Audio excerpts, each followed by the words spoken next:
అందరికీ నమస్కారం. ఈరోజు మన గౌరవ అతిథులు Andhra Pradesh deputy chiefest minister Pawan Kalyan garu వచ్చారు. పవన్ కళ్యాణ్ గారికి ఈ మధ్య ఆరోగ్యం సరిగ్గా లేని కారణంగా మనకు అందుబాటులో లేరు. ఈ మధ్య కొంచెం ప్రజల్లోకి వచ్చారు. అలాగే ఈ మధ్య జన సైనికులను ఉద్దేశించి గొప్ప ప్రసంగం చేశారు. అలాగే రాజమండ్రి వెళ్లి అక్కడ కూడా జన సైనికుల్ని అందరినీ ఉద్దేశించి ఎన్నో గొప్ప విషయాలు చెప్పారు. జన సైనికులకు దిశ దశ అన్ని కూడా నిర్దేశించారు. ఆయన గతంలో ఏం జరిగింది, ఇప్పుడు ఏం జరుగుతుంది, ఏం జరగబోతుంది, అన్ని భూత భవిష్యత్తు వర్తమాన కాలాలన్నీ కూడా ఆయన ఎంతో చక్కగా వివరించారు. ముందుగా పవన్ కళ్యాణ్ గారి ఆరోగ్యం గురించి మనం తెలుసుకుందాము. నమస్కారం సార్, చెప్పండి మీ ఆరోగ్యం ఎలా ఉంది? రాగానే అడిగిన ఆరోగ్యం ఎలా ఉందని. ఆరోగ్యం బాగుంది చెప్పాలి కదా నాకు. అంటే ఆరోగ్యం ఎలా ఉంది ఇవన్నీ అంటే కారణాలు ఏంటని అంటుండే మన వాళ్ళు ప్రేమతో నా భుజాలు లాగేశారు. సో నాకు లాస్ట్ 2-3 years ఏమైందంటే ఎలక్షన్ ముందు నుంచి కూడా 1 year ముందు నుంచి కూడా తిరగటం వల్ల ఒకటి కరోనా టైంలో నాకు ఈ కరోనా రావడం, ఒకటి ఈ లంగ్ ఇన్ఫెక్షన్ పోలేదు, అలా ఉండిపోయింది అదొకటి. తర్వాత ఈ దుమ్ము ధూళిలో తిరగటం వల్ల అది లోపల ఒక ఈ సైనస్ ప్రాంతాల్లో చాలా కరుడుగా హార్డ్ అయిపోయింది. ఆ డస్ట్ బాల్ అయిపోయింది. అందుకని ఇక్కడ వాచిపోయింది. నాకు అర్థమైంది కదా, చాలా కాలం చేసి హైదరాబాద్ తిరిగి రావడానికి దాదాపు 1 నెల పట్టింది రావడానికి. పవన్ కళ్యాణ్ గారు ప్రేమతో జన సైనికులు మీ భుజాన్ని లాగేస్తే ముక్కుకేమైంది సార్? ఏం మాట్లాడుతున్నారు సార్? ముక్కుకి భుజానికి సంబంధం ఏమిటి సార్? మీ భుజాన్ని లాగేస్తే ముక్కు వాచిపోవడం ఏమిటి సార్? మీరు మరీను ఇలా జోకులు వేయకూడదు. అసలు విషయం చెప్పండి ప్లీజ్. మిగతా వచ్చాం కదా అని చెప్పి ఏంటంటే ఇబ్బందులు అన్ని చేయించుకుంటే ఈ 2 భుజాల మధ్య కూడా టేర్ వచ్చేస్తుంది. వాళ్ళు అడిగారు ఎట్లా క్యాల్సిఫికేషన్ కూడా వచ్చేసింది 2 భుజాలు మన భుజాల్లో ఎట్లా వచ్చింది అని అడిగితే ఏం లేదు, నన్ను మా వాళ్ళు ప్రేమతో లాగేశారు అన్నా అని చెప్పి ఒకళ్ళు ఇట్లా ఆగుతారు అట్లా ఆగుతారు. అంటే అంతకుమించి నాకు వేరే కారణాలు కనిపించలేదు. పవన్ కళ్యాణ్ గారు మరీ ఓవరాక్షన్ చేస్తున్నారు. నా చిన్నప్పుడు శివాజీ గణేశన్ సినిమాలు చూసి ఇంత ఓవరాక్షన్ అనుకునేవాడిని. మరి మీరు ఇప్పుడు ఈ ఓవరాక్షన్ నాకేమీ నచ్చలేదు సార్. మిమ్మల్ని జన సైనికులు లాగినంత మాత్రాన మీ భుజాలు జారిపోయాయా? మరి పిర్రలు తిప్పుకుంటూ డాన్సులు వేసినప్పుడు మరి భుజాలు జారవా? మరి ఆ డాన్సులు వేసి ఇలాగ మెడగొక్కున్నప్పుడు జారింటాయి. గాని అనవసరంగా జన సైనికుల మీద నిందలేసి నీ భుజాలకు జన సైనికులే కారణం అని చెప్పడం ఎంతవరకు కరెక్ట్ నాకు అర్థం కావడం లేదు. దాన్ని ఇడిచిపెట్టేశారు. ఎందుకంటే ఒకసారి మధ్యలోకి వెళ్తున్నప్పుడు షేక్ హ్యాండ్ ఇస్తే వదలరు కదా, ఆ లాగటంలో ఎంత బలంగా గుంచుతారంటే కండ తెగిపోయేంత. కాదు మీరు ప్రేమగా కండ తెగ్గుంటున్న పర్లేదు, ప్రేమతో తీసుకున్నాను. ఎందుకంటే హీలింగ్ కూడా మీరే చేస్తారు కాబట్టి. మీరు చెప్పేది ఎలాగుందంటే ప్రపంచంలో మీరొక్కరి హీరో అయినట్టు ఇంకా ఎవరు హీరోగా లేనట్టు. ఇంత ఓవర్ యాక్షన్ నేను తట్టుకోలేను. గాని ఇకపోతే మనము ఏ కులంలో పుట్టాలి, ఏ మతంలో పుట్టాలి, అన్ని విషయాలు కొంచెం మా ప్రేక్షకులకు చెప్పండి. మనందరం ఎక్కడ పుట్టాలి, ఎలా పుట్టాలో మనకు చాయిస్ లేదు. ఏ కులంలో పుట్టాలో మనకు చాయిస్ లేదు, ఎలా పుట్టాలో చాయిస్ లేదు, ఏ మతంలో పుట్టాలో తెలియదు. పవన్ కళ్యాణ్ గారు ఏం మాట్లాడుతున్నారు? మీరు కడుపు కన్నం తింటున్నారో లేదో నాకు తెలియదు. కానీ మన చేతిలో ఏముందయ్యా? ఎలా పుట్టాలి, ఏ మతంలో పుట్టాలి, ఏ కులంలో పుట్టాలి ఆ భగవంతుడు నిర్ణయిస్తాడు. నీకు పిచ్చి బాగా ముదిరిపోయింది పవనాలు. కానీ ఏ మతంలో, ఏ కులంలో పుట్టినా, ఏ ప్రాంతంలో పుట్టినా అందరినీ సమానంగా చూడగలమా లేదా అన్నదే మన చేతిలో ఉంది. చెప్పాను, నేను ఒక సామాజిక వర్గానికి చెందిన వ్యక్తిని కాదు. అందుకే నా ఇంటి వెనక కులం పేరు ఉండదు, పవన్ కళ్యాణ్ అంతే నా పేరు. ఏమన్నావు పవన్ కళ్యాణ్? 24 గంటలు ఒకటే సోది. 24 గంటలు కులము మతము తప్ప నీ నోట్లోంచి ఒక్క మంచి మాట వచ్చిందా? నాకు కులం లేదంటావు, మతం లేదంటావు. కులము మతము లేని ఒక్క స్పీచ్ నీ జీవితంలో మాట్లాడావా? నీ బతుకొచ్చాడా? కులం లేనివాండి నా బిడ్డలు క్రిస్టియన్ మతం పాటిస్తారు. కులాల్ని విడదీసి రాజకీయం చేయడానికి రాలా, కులాల్ని కలిపి రాజకీయం చేయడానికి వస్తున్నారు.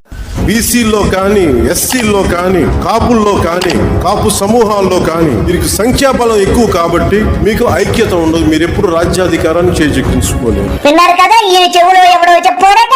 దళితులు గాని, వెనుకబడిన వర్గాలు గాని, ఈయన కాపు కులం గాని ఎవరు కూడా అధికారం చేజిక్కించుకోలేరని చెవులో చెప్పారట.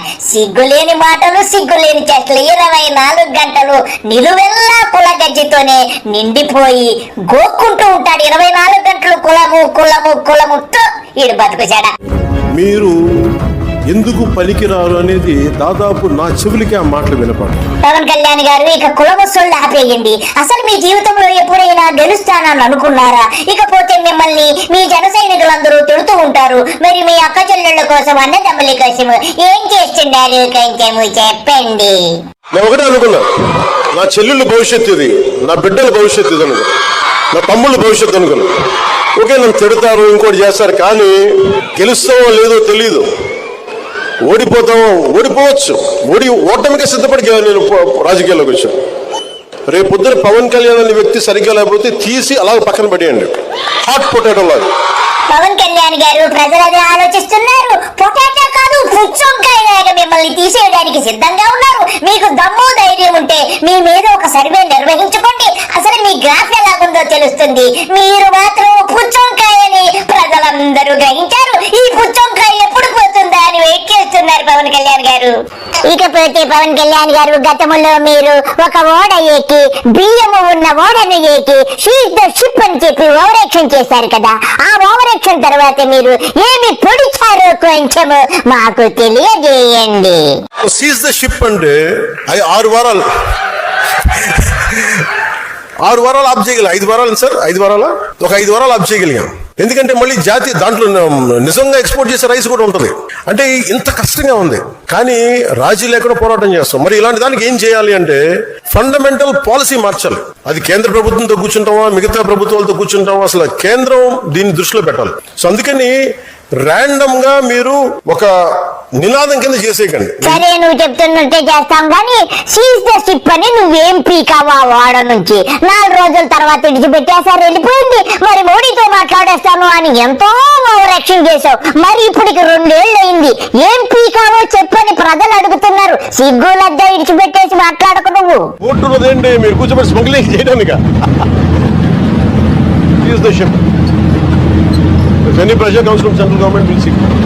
పవన్ కళ్యాణ్ గారు, షీజ్ ద షిప్ లో మీరు పీకింది ఏమీ లేదు, కానీ ముద్రగడ పద్మనాభం గారి గురించి చెప్పండి.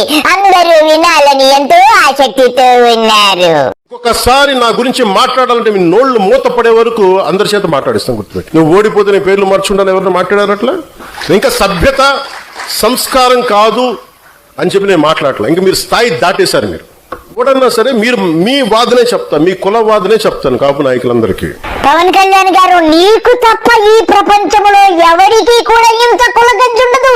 నీకు ఏమంటారని తామర పట్టినట్టు నీకు నిలువెల్లా కులము కులము కులము. నీ బతుకు చెడ మొదలు పెట్ట. మిగతా కులాల్లో చూసారా ఎక్కడన్నా? జగన్ గారి సామాజిక వర్గంలో చూసారా వాళ్ళ కులం నుంచి కూర్చున్న నాయకులు మాట్లాడారు ఎప్పుడన్నా?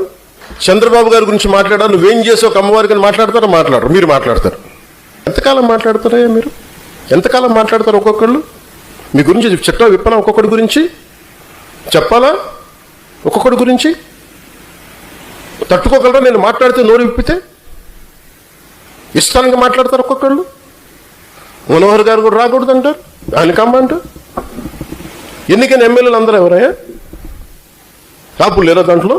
పవన్ కళ్యాణ్ గారు, మీ ఓవరాక్షన్ కాపండి. ముద్రగడ పద్మనాభం గారిని దూషించింది కాపి మీ చిట్టా విప్పారనుకో పద్మనాభం గారు, మీరు బట్టలు ఇప్పుకొని పరిగెత్తడము ఖాయము. గాని ఇకపోతే మీ ప్రియ నేస్తము జోడి లక్ష్మీనారాయణ గారి గురించి చెప్పండి. ఇద్దరు ఎంతో చక్కగా ఆలింగనము చేసుకుని విశాఖపట్నములో ఏదో వరగబెట్టారు కదా పోటీ చేసి.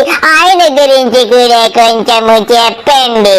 జేడీ గారు ఉండేవాళ్ళు, ఎక్కడికి వెళ్ళినా రాజమండ్రి ఎక్కడికి వెళ్ళినా ఈశ్వరుడు ఎక్కడికి వెళ్ళిన జేడీ గారిని పార్టీలో చేర్చుకోవాలని, జేడీ గారిని పార్టీలో చేర్చుకోవాలన్నారు. వచ్చారు, మెంబర్షిప్ పెట్టాం, వైజాగ్ పార్లమెంట్ ఇచ్చాం, ఓడిపోయాం. అతను సినిమాలోకి వెళ్ళిపోయి వెళ్ళిపోతాను.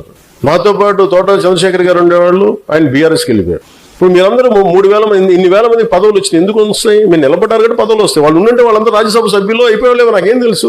పవన్ కళ్యాణ్ గారు, మీకేమీ తెలియదు. మీరు శుద్ధ ఎర్రి పప్ప కాబట్టి ఆయన వెళ్ళిపోయారు. మీరు ఎంతో చక్కగా డాన్సులు వేసుకుంటూ సినిమాలు తీసుకుంటూ ఉంటే ఆయన తట్టుకోలేక వెళ్ళిపోయి పాపము ఇప్పుడు ఆయన ఏదో IAS కోచింగ్ సెంటర్ పెట్టుకొని ఏదో జీవనం సాగిస్తున్నారు. ఆయన గురించి ఎందుకులేండి మీకు. అందరికీ నమస్కారం.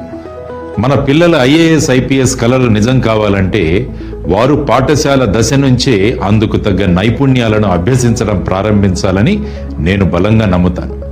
వాళ్లను మన దేశానికి ఉపయోగపడే బాధ్యతాయుతమైన పౌరులుగా, లీడర్లుగా మార్చాలన్నది నా దృఢమైన సంకల్పం. మీ పిల్లలను వారి కలల సాకారం వైపు నడిపించేందుకు మరియు గైడ్ చేసేందుకు ఉపయోగపడే ఒక అద్భుతమైన బృందం లీడ్ ఐఏఎస్ జూనియర్తో నేను భాగస్వామ్యం వహిస్తున్నా. మీ పిల్లల జీవితంలో విజయ కేతనం ఎగరవేయాలని మనస్ఫూర్తిగా నేను ఆకాంక్షిస్తున్నాను. ధన్యవాదాలు. ఇవన్నీ వదిలేసి నా పక్కన ఆయన నిలబడితే కూర్చోబెట్టి మనోహర్ గారు సాగు పడతా ఉంటారు నన్ను కూర్చోబెట్టి. నేను మీకు ఈరోజు చెప్తున్నా, నన్ను విమర్శించే కాపు నాయకులందరికీ నేను మనోహర్ గారిని పెట్టుకుంటా. మీరు ఏం చేస్తారో చేసుకోండి. పవన్ కళ్యాణ్ గారు మీ యొక్క నాదెండ్ల మనోహర్ని గట్టిగా హత్తుకుని నెత్తిన పెట్టుకోండి. మా జన సైనికులుగా గాని ఎవరికి కూడా అభ్యంతరం లేదు. ఫ్రెండ్స్, ఇదండి ఈ రోజు విషయము. ఇకపోతే రెండవ ఎపిసోడ్ ఇంకా బాగుంటుంది కాబట్టి తప్పకుండా రెండవ ఎపిసోడ్ కూడా చూడండి. 2 రోజులలో రెండవ ఎపిసోడ్ ను కూడా రిలీజ్ చేస్తాను. అందరికీ నమస్కారము. బాయ్.